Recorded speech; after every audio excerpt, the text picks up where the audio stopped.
And welcome back to the big show, everybody. Very excited about our next guest and very honored to have Steve Skipper on the show. I've been a friend of Steve's for a long time. Haven't seen him in a long time, but I follow his works. And for those not familiar, Steve is one of the great artists in the country today. I know him for his sports art, but he does so much more. And his paintings, by the way, hang in some pretty cool places. The College Football Hall of Fame, the Pro Football Hall of Fame, the Birmingham Civil Rights Museum, just to name a few, the Bear Bryant Museum.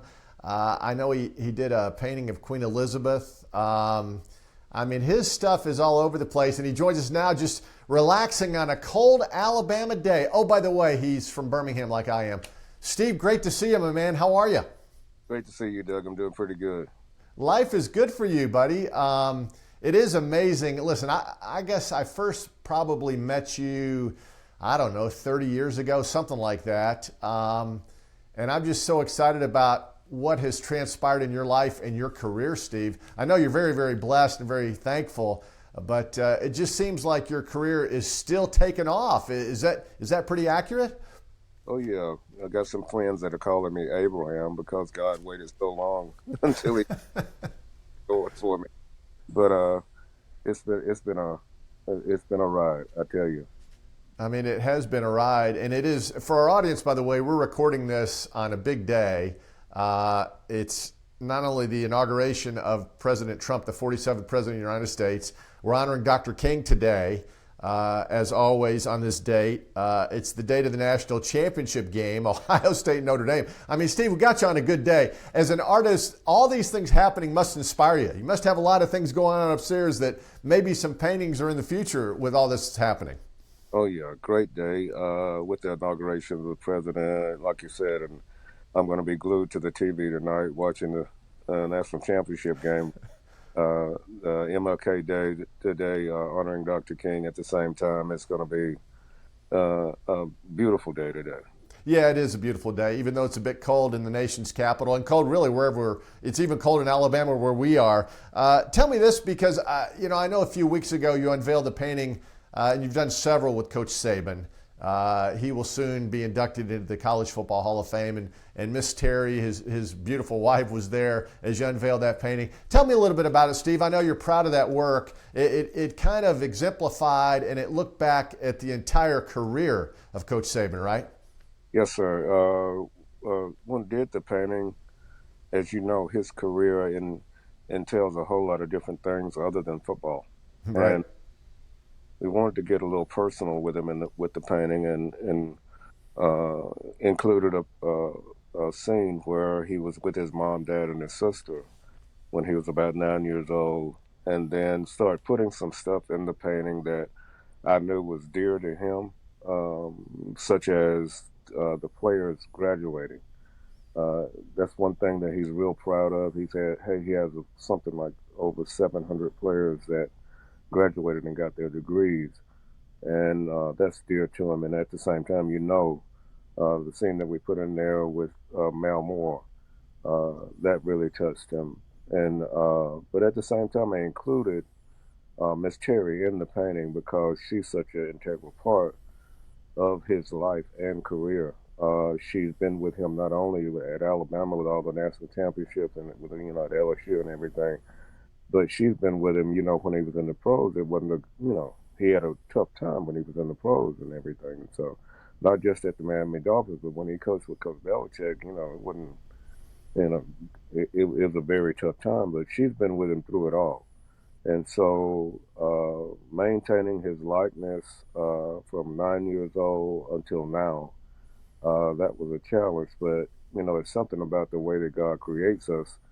Your image, as you age, might change a little bit, but your likeness doesn't. And the way that he smiles, it doesn't change. But at the same time, the way that he looks at Miss Terry, he melts. And that intensity that you see on the field and that you see at practice and everything, that's one thing.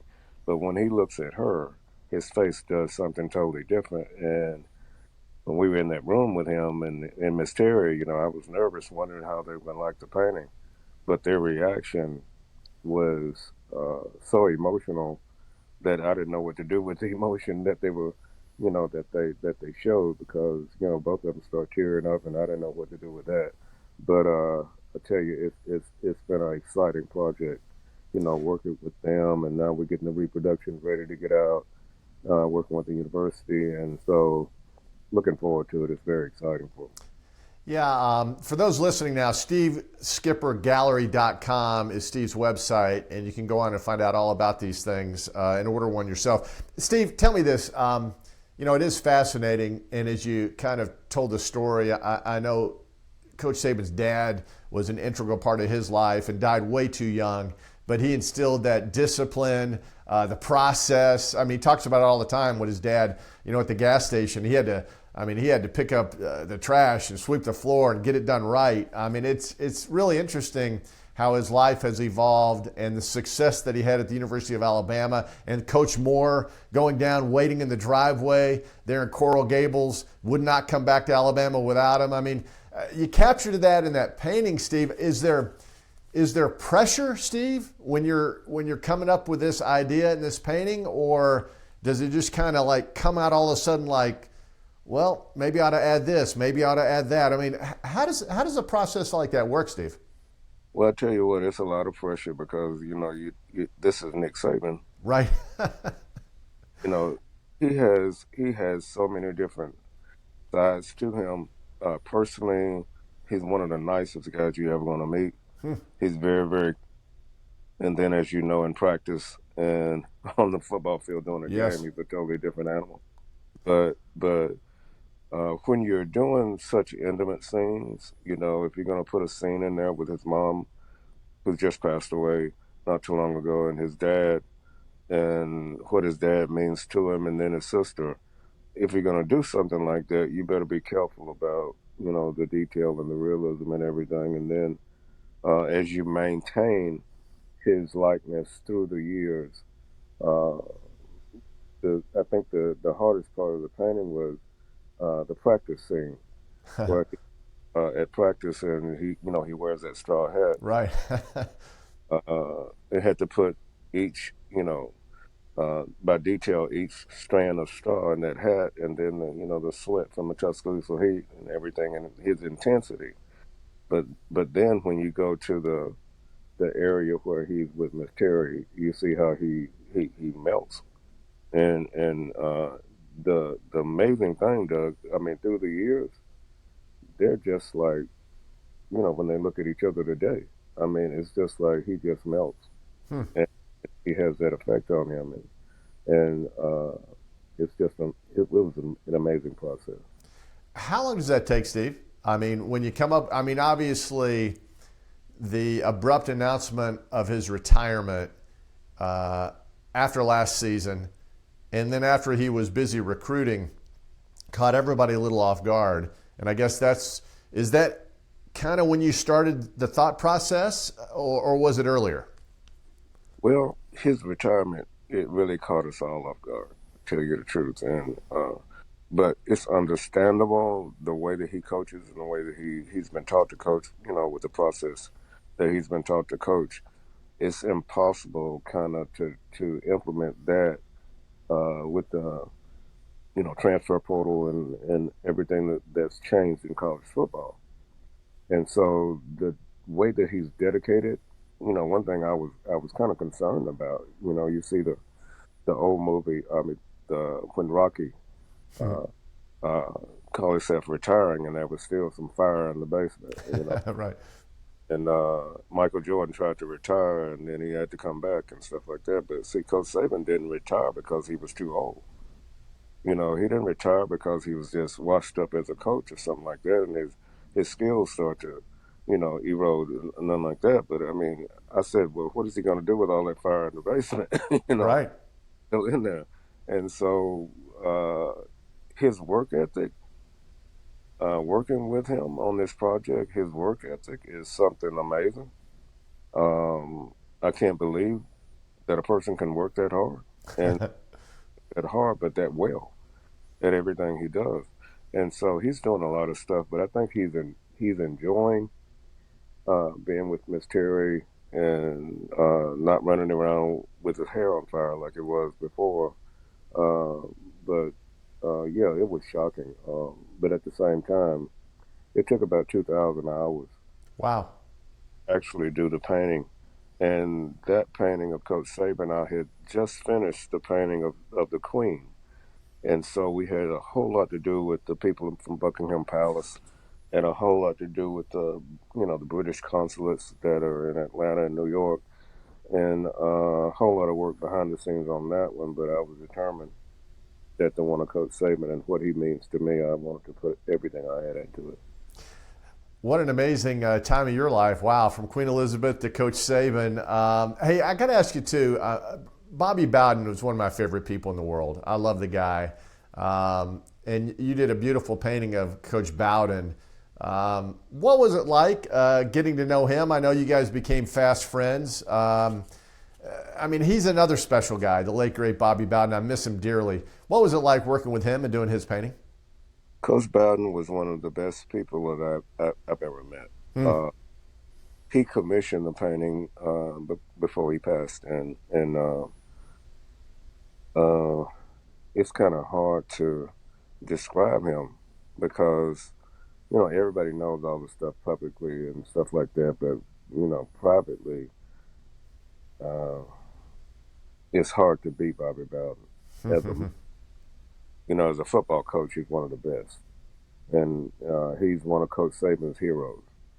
And if anybody gets a chance to meet Bobby Bowden, he's going to be one of your heroes. Yes.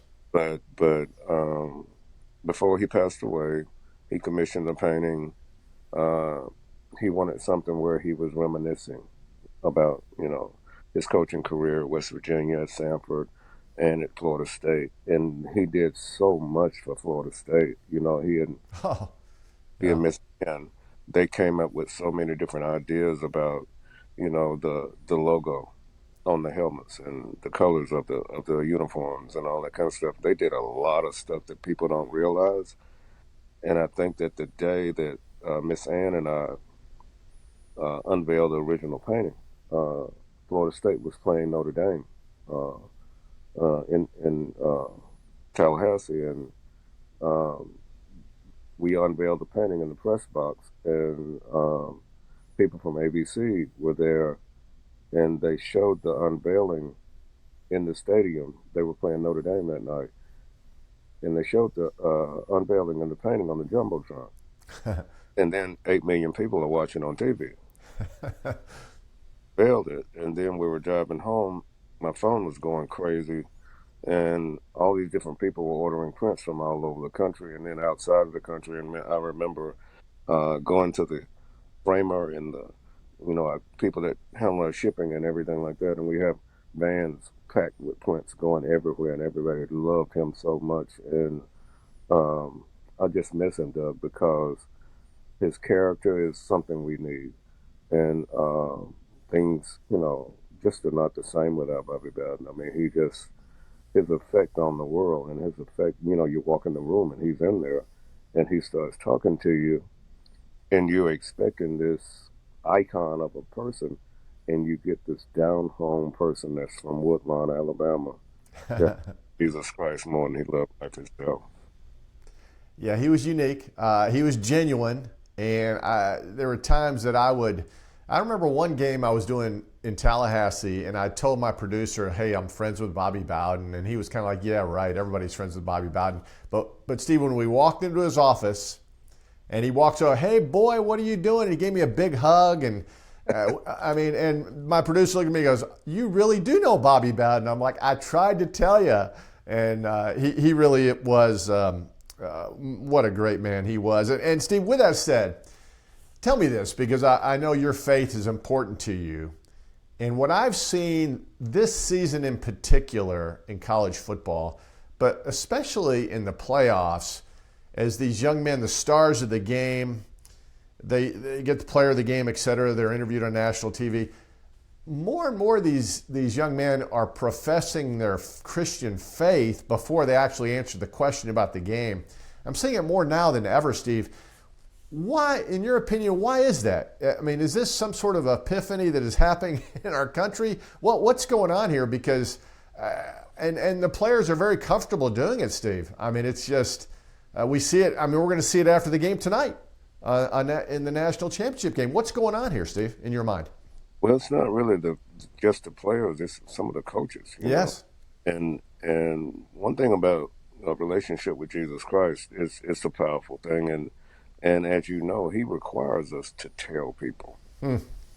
And so, but the thing about the players and the coaches today, man, it's just a beautiful thing because it's something that's needed, But I don't want to sound political or nothing like that.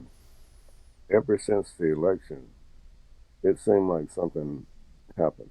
It's just something lifted, and then at the same time, something happened, and something good. And these kids, if you look at Ohio State's team, uh, the team and the assistant coaches, that it's like it's on fire, for Christ. And so many different players. I think it's something like 60 players were baptized, and they have these meetings and stuff like that about Christ, all over the campus and doing the games and stuff like that. That's going to be, I was telling somebody the other day, it's going to be a tough team to beat, but at the same time, you look at Notre Dame, they're the same thing, and all the other schools. And I think it's a beautiful thing that the kids are expressing their boldness. They're not ashamed of Jesus Christ. Like the Apostle Paul said, I'm not ashamed of the gospel of Jesus Christ. And so a lot of people who don't have faith in Jesus Christ, they are bold when it comes to what they got to say.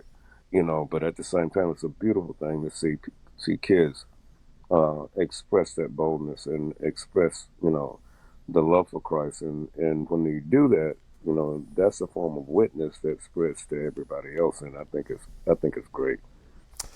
It is. It's fascinating, and it's so positive, and I think in a lot of ways, our country, young people, et cetera, need that positivity. And I think you're right. Not to get political, but whatever's happening has happened, and I think it's kind of a tidal wave that is setting us forth in a really good spot. Hey, tell me this, Steve. Speaking of positivity, and I follow you on social media, Instagram, et cetera. And you celebrated 50 years of sobriety, Steve. I mean, an amazing story. Number one, I didn't know you were that old, Steve. My goodness. What's going on here? You've held together pretty good over the years, but I know you're proud of that moment. Oh, you still look great, but I think it means something. But yeah, I'm celebrating 50 years of becoming a Christian when I was 16, and before I became a Christian, I was a gang member. Mm. Uh, Being a gang member is not something that most people think of little kids hanging on the corner throwing rocks or whatever. No, it's really, really serious business. And a friend of mine expressed that same boldness we were talking about a few minutes ago. And, he approached me and dared me to go to church with him, which was a dangerous thing for him to approach, because I was surrounded by a whole lot of other guys that were in the gang with me. And I was leading at that time and doing some hideous stuff. But inside my heart, I was tired, and that's one of the places that Christ wants you to get to, the point to where you're tired of sin. And so he dared me to go to church with him one night. My plan was to go in there and stay 15 minutes and slip out of the back. God's plan was for me to stay in there 50 years. And so I thank God that his plan overrode my plan. Mm. It's a great story, Steve. It really is. I'm proud of you, my man. I'm proud to know you. And I will say this. I need to go to your tailor. You dress better than I do, Steve. Your suits look good, my man. Well, when it came down to doing what God wanted me to do, and he wanted to teach me artwork himself. He didn't want me to go to school to learn from anybody. And so representing him, wanted to do it in a certain way. Mm. And so God blessed us with some friends that do a good job on making sure I look the part when I go somewhere. Yeah. And thanking God for the opportunities that have opened up, because it's been beyond my imagination, what he's done. And so you want to, you have in the back of your mind, my mom passed away probably about 30 years ago, but she always tell my brother and I, make sure you look right, you represent me. Right. Still have that on my mind after all these. Yeah, you look great. Hey, what's next on the docket? I know, as you said, 2,000 hours. The Coach Saban painting is now in full force. People can buy it, can order it, etc. What's next? Have you been licensed to do another project? Well, I'll be looking at the game tonight Yeah, I very close. bet. The exhibition, the College Football Hall of Fame, has given me a personal exhibition for the month of February, and that's going to be huge because we go down, we open it on February 6th, and at the same time we get a chance to speak to some of the art students in the Atlanta area, Wow.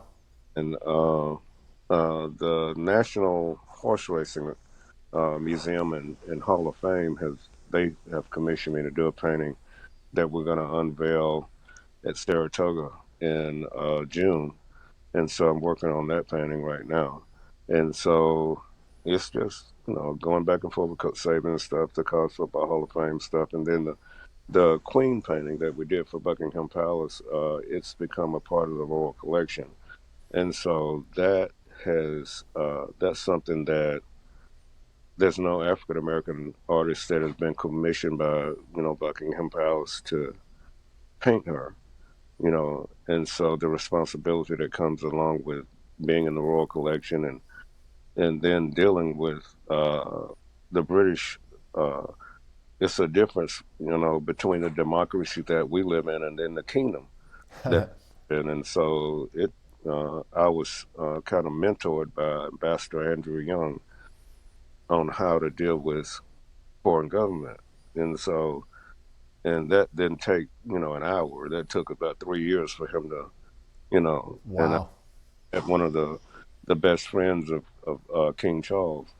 And I met him when Queen Elizabeth was still living and King Charles was Prince Charles. And so I've been mentored in that area for a long time and dealing with these British consulates, British consulate generals, and everybody that you have to go through all these different channels to get that stuff done. And you have to, dealing with a kingdom as opposed to a democracy is a world of difference.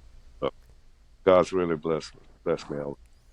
Wow, Steve. And of course, you have a beautiful painting of Andrew Young in your gallery as well. And what an amazing story, Steve. My goodness. The Lord has blessed you in so many ways, but your career is not, you're not at the end of your career, Steve. It looks like you're right in the middle of something pretty special.